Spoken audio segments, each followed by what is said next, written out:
અમદાવાદ ઓઢવ વિસ્તારમાં ભવાનીનગર ટેકરા ખાતે દેશી દારૂના ધંધા સામે આવેદન બાદ જીવલેણ હુમલો, એક યુવાન ગંભીર હાલતમાં હોસ્પિટલમાં દાખલ।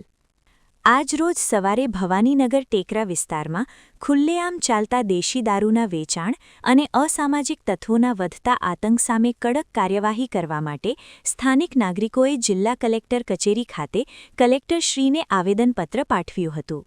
આવેદન આપ્યાના માત્ર 3 થી 4 કલાકની અંદર જ દેશી દારૂનો ગેરકાયદેસર ધંધો કરતા લુખ્ખા તત્વોએ આવેદન આપનાર નાગરિકો પર ઘાતક હથિયારો સાથે જીવલેણ હુમલો કર્યો હતો।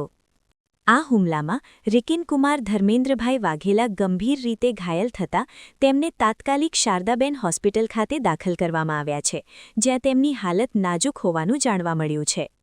ઘટના બાદ પરિવારજનોએ તાત્કાલિક 112 ઉપર કોલ કરતા પોલીસ ઘટના સ્થળે પહોંચી અને આગળની કાર્યવાહી હાથ ધરી હતી।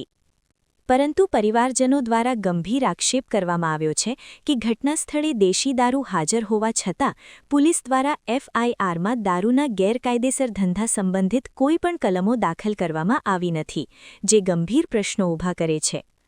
પરિવારજનો તથા સ્થાનિક નાગરિકોની માંગ છે કે દેશી દારૂના ગેરકાયદેસર ધંધા સામે કડક કાર્યવાહી કરવામાં આવે, હુમલાખોરો સામે કડક કલમો હેઠળ ગુનો દાખલ કરવામાં આવે તથા ભવાનીનગર ટેકરા વિસ્તારમાં સામાન્ય નાગરિકોની સલામતી સુનિશ્ચિત કરવામાં આવે। આ સમગ્ર ઘટનાએ કાયદો અને વ્યવસ્થાની સ્થિતિ પર ગંભીર સવાલો ઊભા કર્યા છે।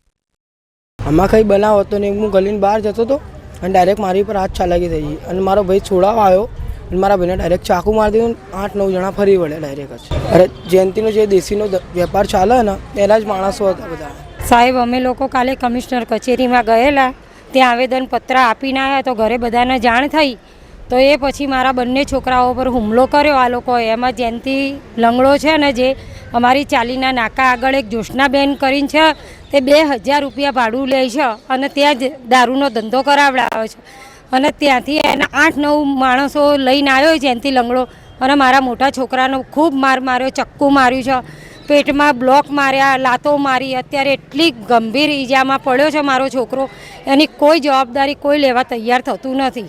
કોઈ બાબત નહીં સાહેબ, જે મેં આવેદનપત્ર આપ્યું છે ને એની જાણ થઈ ગઈ બધાને કે દારૂના ધંધા બંધ કરાવશે અને આ બધું થશે, એના માટે મારા છોકરાઓ પર આ લોકોએ હુમલો કર્યો છે। હા, પોલીસમાં જાણ કરી હતી ને, પહેલાં જાણ કરી એ લોકો જ્યારે અમારા ઘર બાજુ આવ્યા, અમારા ઘર બાજુ આવીને એ લોકોએ હુમલો કરવાની તૈયારી કરી, અમને જાણ પડી તરત અમે 112 ઉપર ફોન કર્યો, પોલીસને બોલાવી, ત્યાં સુધી પોલીસ આવી નહીં। જ્યાં સુધી મારો છોકરો પોણા કલાક સુધી પોલીસ આવી નથી, મારો છોકરો બરાબર ગંભીર ઈજામાં ઘરે રસ્તામાં પડ્યો અને અમે લોકો ત્યાં દોડી પહોંચ્યા ત્યારે પોલીસ આવી છે અમારા ઘરે। કંઈ નહીં, અમે લોકો આવ્યા, અમને કે તમે 108માં તમારા છોકરાને લઈને જતા રહો, અમે લોકો બુટલેગરને પકડી લઈશું, એટલું કહીને ત્યાં દેશી દારૂનો ધંધો કરે છે। તો દેશી દારૂ અમે લોકોએ વિડીયો પણ બનાવ્યો હતો અને એ લોકોને આપી બતાવ્યું, પોતે પોલીસને બતાવ્યું બી કે આટલો બધો માલ પડ્યો છે કે તમે તમારા માલની ચિંતા ના કરશો, તમે તમારા છોકરાને લઈને નીકળી જાઓ અત્યારે। તો અમે 108માં અમે શારદાબેન હોસ્પિટલમાં અમારા છોકરાને લઈને આવ્યા છીએ। અમારે તો એ લોકોને સજા થવી જ જોઈએ, કારણ કે મારો છોકરો તો આટલી ગંભીર ઈજામાં પડ્યો છે, તો મારે તો એ લોકોને અત્યારે પોલીસે FIRમાં અમે જોયું તો એમાં કંઈ એટલી મોટી કલમ લગાવી જ નથી આ લોકોએ।